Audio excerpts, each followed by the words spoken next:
Qui, questa seconda città, Isola, che visito, anche qui trovo sofferenza.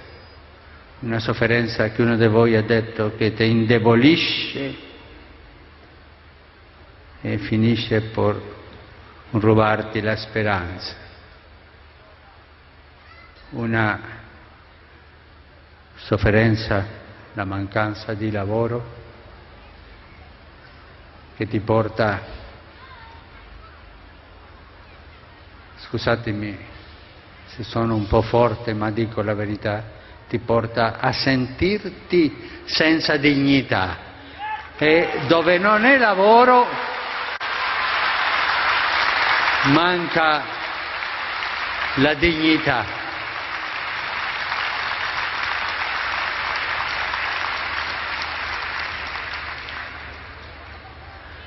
E questo non è un problema della Sardegna soltanto, ma c'è forte qui, non è un problema soltanto dell'Italia o di alcuni paesi d'Europa, è la conseguenza di una scelta mondiale, di un sistema economico che porta a questa tragedia, un sistema economico che ha al centro un idolo che si chiama denaro.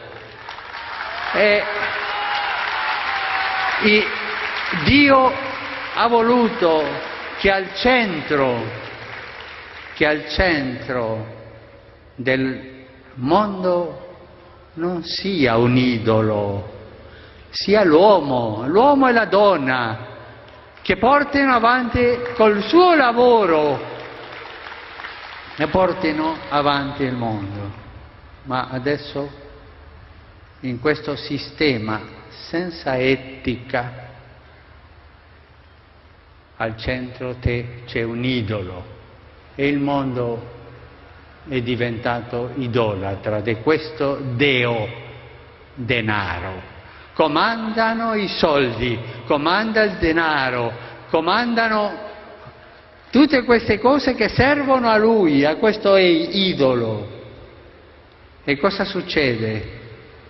Per difendere questo idolo si ammucchiano tutti al centro e cadono gli estremi, cadono gli anziani, perché in questo mondo non c'è posto per loro, e cadono i giovani che non trovano il lavoro, la sua dignità. Ma pensa, in un mondo dove i giovani, generazioni, 2 di giovani non hanno lavoro, non ha futuro questo mondo. Perché? Perché loro non hanno dignità. O è difficile avere dignità senza lavorare. Questa è la vostra sofferenza qui. Questa è la preghiera che voi di là sgridava. Lavoro, lavoro, lavoro. È una preghiera necessaria. Lavoro vuol dire dignità, lavoro vuol dire portare il pane a casa, lavoro vuol dire amare. E per difendere questo sistema economico idolatrico si instaura la cultura dello scarto. Si scartano i nonni e si scartano i giovani. E noi dobbiamo dire no a questa cultura dello scarto. Noi dobbiamo dire vogliamo un sistema giusto, un sistema che ci faccia andare avanti tutti. Dobbiamo dire noi non vogliamo questo sistema economico globalizzato che ci fa tanto male. Al centro deve essere l'uomo e la donna, come Dio vuole, non il denaro.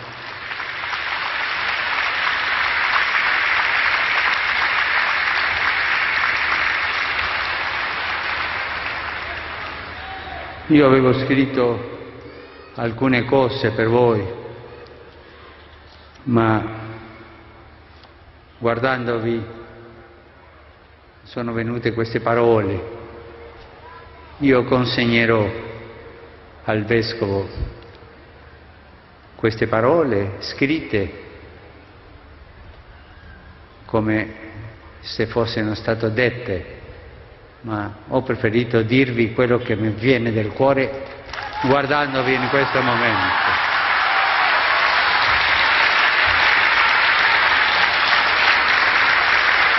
Guardi, è facile dire non perdere la speranza.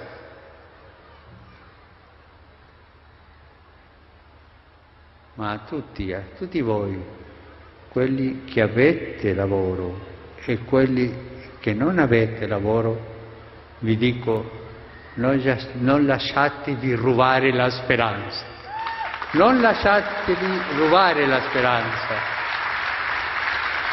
Forse la speranza è come le braccia sotto le ceneri.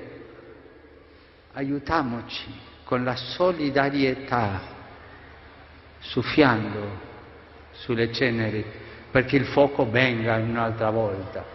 Ma la speranza ci porta avanti, quello non è ottimismo, è un'altra cosa. Ma la speranza non è di uno, la speranza la facciamo tutti. La speranza dobbiamo sostenerla fra tutti voi e tutti noi che siamo lontani. La speranza è una cosa vostra e nostra, è cosa di tutti. Per questo vi dico, non lasciatevi rubare la speranza.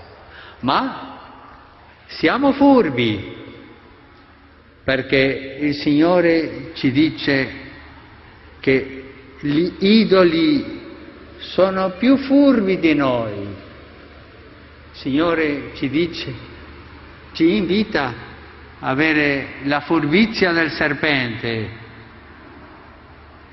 anche con la bontà della colomba. Abbiamo questa furbizia e diciamo le cose col suo nome. In questo momento, nel nostro sistema economico, nostro sistema proposto, globalizzato di vita, al centro c'è un idolo e questo non può fare. Non si può fare, lottiamo tutti insieme perché al centro, almeno della nostra vita, sia l'uomo e la donna, la famiglia, tutti noi, perché la speranza possa andare avanti e non lasciatevi rubare la speranza.